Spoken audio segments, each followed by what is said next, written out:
In this video, I'm going to share with you 3 ways you can be bolder towards your future self. And if you start being 10 times bolder, then what's going to stop you? We live in a world where most people are afraid to do anything. Psychologists have broken up all motivations into 2 core forms. One is approach motivation. The other is avoid motivation. Basically, everything you do as a person is to approach something you want or to avoid something you don't want. And as a rule, most people are avoid oriented because they're operating based on fear. Most people, probably 80% of the population, according to a lot of research, is that fear is their primary driver. They're afraid to rock the boat, afraid to be misunderstood, afraid of being rejected. And so most people are avoidance oriented, and that's true of both of their future and their past. They avoid big traumas. They avoid opening up about the things that hurt them. They avoid telling the truth about their desired future self. And if your whole life, or at least 80% of your life, is avoidance oriented, then you're not being very bold. You're actually being extremely timid. You want your life to be approach oriented, where not only are you approaching and transforming your past in powerful ways, but you're approaching a desired future self and making massive, courageous, committed leaps towards that, and being very humble. Part of having a growth mindset is you're really excited to fail. You embrace failure. You're learning from failure, and you know you can turn any experience into learning because you also know that your future self is a different person than you. When you have a fixed mindset, you've over-identified yourself, you've over-identified your potential, and you're too afraid to fail because you're trying to prove yourself. Whereas if you have a growth mindset, you are massively seeking failure. You're seeking bigger and bigger and bigger failures, and you're not afraid of owning your failures in the past. Principle number 1 of being radically, massively bolder in 2023 so that you can get 10 times bigger or more results is being 100% honest, ruthlessly honest about your past, ruthlessly honest about your fears, and ruthlessly honest about your future self. This makes you bulletproof. This makes you dynamite. Admittedly, my father used to be an extreme drug addict when I was growing up. He did all sorts of drugs and he was in a state of depression. He's actually recently come out of that. And he even was an addiction recovery mentor and sponsor for a period of time. But he talked about how a big aspect of coming out of your addictions is letting all of your ghosts out of the closet. I love the quote, all progress starts by telling the truth, but also you're as sick as your secrets. As a person, you are as sick as your secrets. One of the things that makes you psychologically bulletproof is to be ruthlessly honest about your past, ruthlessly honest about your biggest mistakes, errors. That's a big aspect of having a growth mindset, is admitting that you've made mistakes and not holding yourself hostage to your past. You and your past self are 2 different people. And so as you're reviewing, call it the year 2022 or other things, be open and radically honest about the biggest mistakes you made. You could even be open and honest about the things you struggle with. Be open and honest, be fearlessly honest. Once you start living with extreme radical honesty, then you're no longer hiding from reality. You're no longer hiding from the truth. And so all progress starts by telling the truth. And so if you can start owning the truth, then you're no longer living in deception to yourself or to other people. Admittedly, fully honestly, in 2022, I made some of the biggest gains in my life. I experienced some of the biggest transformations. I wrote 2 books, Future Self, Be Your Future Self Now. And also recently I wrote a book called 10X is Easier Than 2X. It's my 3rd book with Dan Sullivan, which we're publishing in 2023. But I've had my biggest growth in learning, but I've also admittedly made my biggest and even some of my dumbest mistakes, but they're not dumb because they were failures. They were me trying and stretching.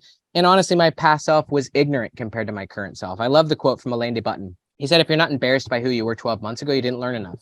One of the things that's been helping me lately with my wife, we're currently doing therapy. We also got a brand new accountant. And part of being accountable is being honest, being accountable and honest with what you've done. And so I'm being very honest and accountable about some of the dumb mistakes that I made, big mistakes. And if you're willing to just own it, then you become psychologically bulletproof. Also, then you can actually start advancing, growing, and improving because you're no longer lying about anything. So if you want to be bolder in 2023 and move forward faster, be ruthlessly honest about your past, ruthlessly honest about your mistakes, ruthlessly honest about your fears, but also ruthlessly honest about your desired future self. This is one of the things that I learned from Mr. Beast and studying Mr. Beast is that he was very open and honest about his future self all along the way. There were many videos that he published back in 2015 when he was a 17-year-old kid talking about his dreams of becoming a famous YouTuber. And he would publish those videos and he was having very open and honest conversations about his future self. Your identity is the story you tell about yourself. And if you're avoidance based about your goals and your dreams, then how are you going to make progress towards them? You want to make your identity your new story, and you want that story to be your future self. So part of being ruthlessly honest is being ruthlessly honest about your future self. Don't be ashamed of your future self. Don't be shy about your future self. Just fully admit who you want to be, what you want to do, because if that's going to become your future self, if that's going to become your reality, then there's no hiding it. So be honest about your past, transform your past, learn from it, gain from it, be honest about your fears. Be open and honest about your concerns, your worries, especially to very close people, key people. Honest about your mistakes, your fears, but also honest about your dreams. The more honest you are, the bolder you can be, the less afraid you are about what other people think. The more you have no ghosts in your closet, the more you become psychologically bulletproof. Number 2 aspect of being more bold is create bolder work. I love the concept from Cal Newport. He said, be so good they can't ignore you. That's actually a quote he got from Steve Martin, who's the famous comedian. But if you want your work to be really good, the riches are in the niches. You can't try to appeal to everyone. If you're trying to be everything for everyone, then you're going to be in the middle of the bell curve, and ultimately that's going to kill all quality. And so you want to be bolder in your work. You want to think from the perspective of your future self. You want to create really deep, really epic work that's so good it can't be ignored, but also that you're going for the, for a very specific group of people. You're not trying to be everything for everyone. You're trying to be someone specific for a group of people, and you're fine getting lots of haters. You're fine getting lots of people who don't agree with you. Everyone will have people that don't agree with them. And if you're trying to avoid bugging people or avoiding being misunderstood, then you're not being bold enough. You want to be insanely bold towards the people that matter. And as something I've learned from Seth Godin, anyone that's outside of the core audience you're speaking to, their opinion doesn't matter because you didn't make the work for them. And so you want to make work that's so good it can't be ignored. You want to make work that's so bold, so powerful for a very specific person, and don't worry about anyone else. And the bolder you are, the deeper you go, the higher quality you go, and the more, honestly, just insanely bold, your work's going to be very successful. You got to get yourself to the mindset of that. One thing that I learned when I first started blogging on medium.com back in 2015. I blogged from the perspective of my future self. I blogged from the perspective that I was going to become a professional author. And within 3 months, I wrote a blog post that was read by 10 million people. And then I ultimately became the top blogger on medium.com for 3 years, from 2015, 16, 17, and some of 18.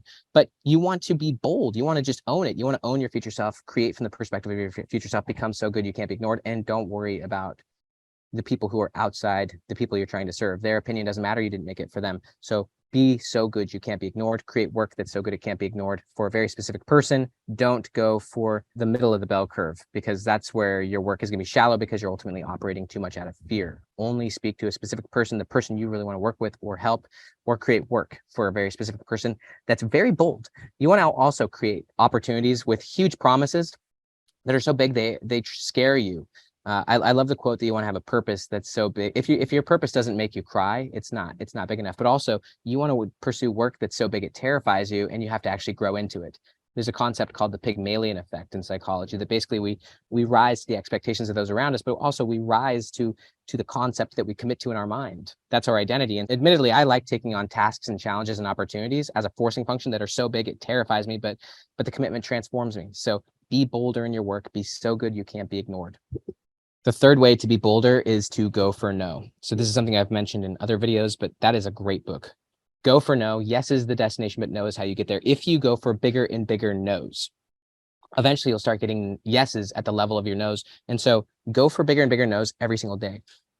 Pitch yourself to this, that, like actually ask for opportunities. Get better at getting yeses, but also get better at getting bigger and bigger no's. If you're not getting big no's regularly, then you're obviously not stretching your limits. Like if you're always getting yeses to whatever you're requesting or recommending or just doing, then you're obviously not stretching your boundaries. In that book, Go for No, the author tells a story. It's kind of a parable, but in that story, he talks about a young man, and this was back in like the 80s, but a young man who sold suits at a men's suit store. And a guy came in and bought like a ton of stuff. It was the biggest day of this young salesman's career. He was blown away. And after he sold it, he got this big commission, but he went to his manager and said, "You won't believe what just happened." And he just told his manager all the things that sold.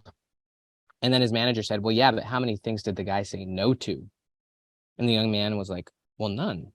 And the manager was like, "So that means you never actually offered anything to him except for just what he wanted. I mean, you got no rejections, which means you don't actually know what he would have bought."